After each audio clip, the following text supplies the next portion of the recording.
கன்னியாகுமரி மாவட்டம் நாகர்கோவிலில் வேப்பமூடு பூங்கா முன்பு தமிழ்நாடு ஓய்வு பெற்ற பள்ளி கல்லூரி ஆசிரியர் நலச்சங்கம் சார்பில் 7 அம்ச கோரிக்கைகளை வலியுறுத்தி தர்ணா போராட்டம் நடைபெற்றது.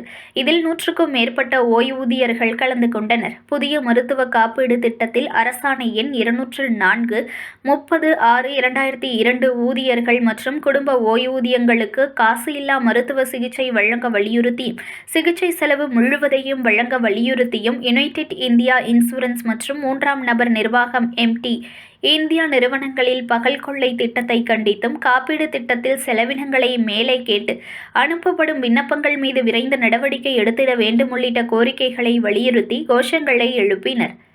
News One தமிழை லைக் பண்ணுங்க, கமெண்ட் பண்ணுங்க, ஷேர் பண்ணுங்க, மறக்காம சப்ஸ்கிரைப் பண்ணுங்க.